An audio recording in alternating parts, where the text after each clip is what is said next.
Hey everyone. We're doing chapter 11 today. We have certainly met a lot of characters as we've been along this journey with India, Opal, and Winn Dixie. So hopefully you are continuing to keep up with your character slides and continuing to write your character traits. Chapter 11. That night, there was a real bad thunderstorm.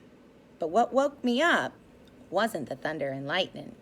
It was Winn Dixie, whining and butting his head against my bedroom door. "Winn Dixie," I said, "what are you doing?" He didn't pay any attention to me. He just kept beating his head against the door and whining and whimpering. And when I got out of bed and went over and put my hand on his head, he was shaking and trembling so hard that it scared me. I knelt down and wrapped my arms around him, but he didn't turn and look at me or smile or sneeze or wag his tail or do any normal kind of Winn Dixie thing. He just kept beating his head against the door and crying and shaking. "You want the door open?" I said. "Huh? Is that what you want?" I stood up and opened the door, and Winn Dixie flew through it like something big and ugly and mean was chasing him. "Winn Dixie!" I hissed. "Come back here!" I didn't want him going and waking up the preacher. But it was too late. Winn Dixie was already at the other end of the trailer in the preacher's room. I could tell because there was a sparroing sound that must have come from Winn Dixie jumping up on the bed, and then there was a sound from the preacher like he was real surprised.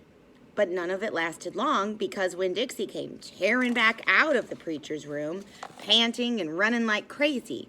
I tried to grab him, but he was going too fast. "Opal," said the preacher. He was standing at the door to his bedroom, and his hair was all kind of wild on top of his head, and he was looking around like he wasn't sure where he was. "Opal, what's going on?" "I don't know," I told him. But just then there was a huge crack of thunder, one so loud that it shook the whole trailer, and Winn Dixie came shooting back out of my room and went running right past me, and I screamed, "Daddy, watch out!" But the preacher was still confused. He just stood there, and Winn Dixie came barreling right toward him like he was a bowling ball, and the preacher was the only pin left standing, and wham! They both fell to the ground. "Uh-oh," I said. "Opal," said the preacher. He was lying on his stomach, and Winn Dixie was sitting on top of him and panting and whining. "Yes, sir," I said. "Opal," the preacher said again. "Yes, sir," I said louder. "Do you know what a pathological fear is?" "No, sir," I told him. The preacher raised a hand. He rubbed his nose. "Well," he said after a minute, "it's a fear that goes way beyond normal fears. It's a fear you can't be talked out of or reasoned out of." Just then, there was another crack of thunder, and Winn Dixie rose straight up in the air like somebody had poked him with something hot. When he hit the floor, he started running. He ran back to my bedroom, and I didn't even try to catch him. I just got out of his way. The preacher lay there on the ground, rubbing his nose. Finally, he sat up. He said, "Opal, I believe Winn Dixie has a pathological fear of thunderstorms." And just when he finished his sentence, here came Winn Dixie again, running to save his life. I got the preacher up off the floor and out of the way just in time.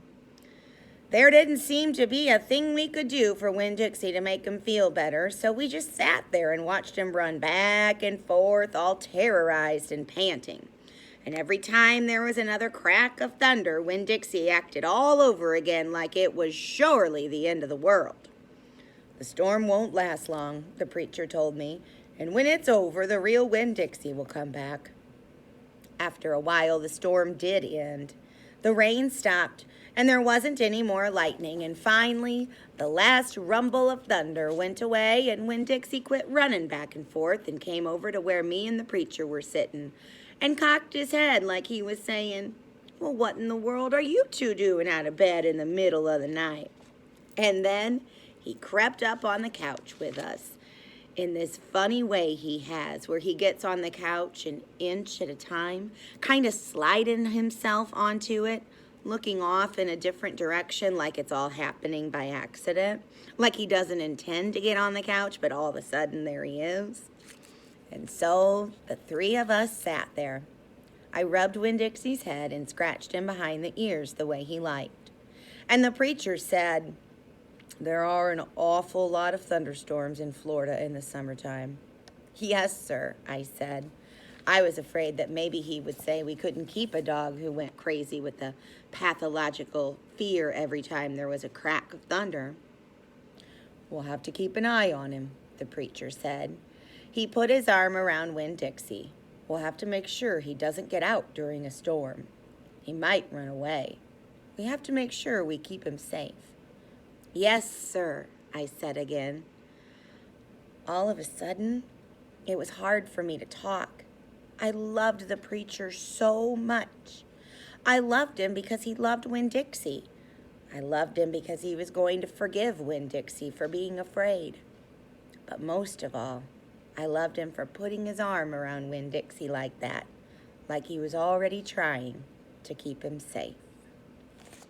Certainly quite a bit that we've learned about Winn Dixie and the preacher, and possibly Opal as well. Take time to add some traits to your slideshow. Chapter 12 will be next.